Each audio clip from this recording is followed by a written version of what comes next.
लड़की कहतिया का हो कि सपना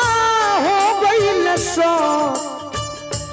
भगवान thank you so much Sapna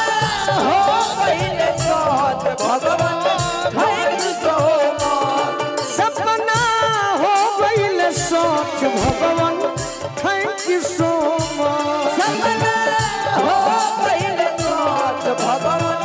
thank you so much रहु रे कृपा से हमारो एहसान हो गई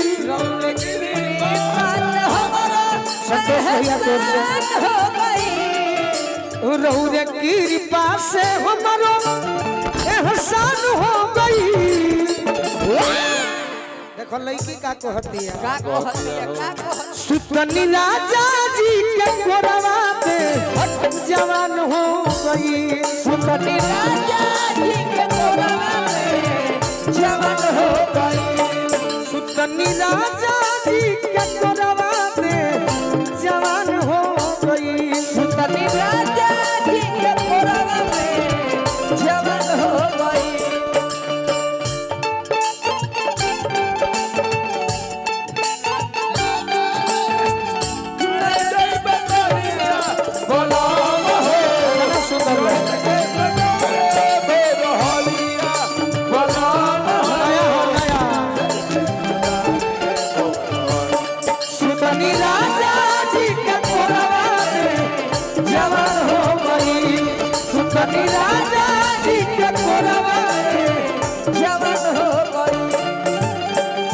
शिवानी गाना कोई सुन भाई बहुत सुंदर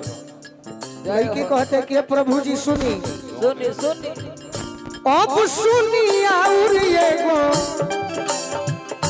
नया समाचार बा नया समाचार बा हो नया समाचार बा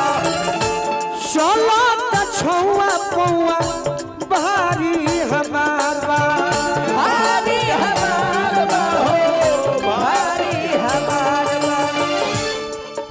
रहु रे चाहनी त देर से बिहान हो गई रौरे चौहानी तनीन से बिहान हो गई रहु रे चाहनी त देर से बिहान हो गई सुतनी राजा जी के कोरवा पे जवान हो गई सुतनी राजा जी के कोरवा में जवान हो गई सुतनी राजा जी के कोरवा पे जवान हो गई सुतनी राजा जी के कोरवा में जवान हो गई अथवा दी लाइव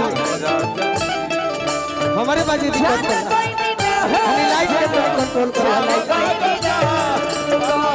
बाहर जय हो खाली लाइट बाहर में लाइट बंद करो। चैत में हमारा धावला गला बाहर वही कवना के गोली राजा जी के कोरवा में जवान हो गई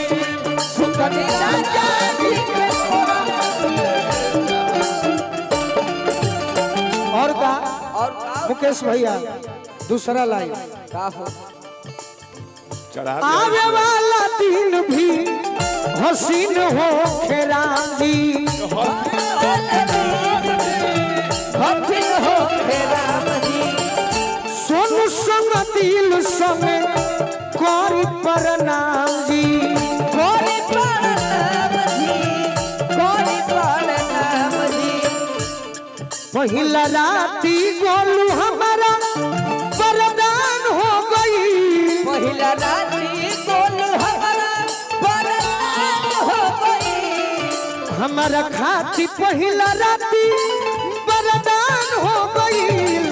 सुतनी राजा जी के कोरवा पे जवान हो गई सुतनी राजा जी के कोरवा में जवान हो गई सुतनी राजा जी के कोरवा पे जवान हो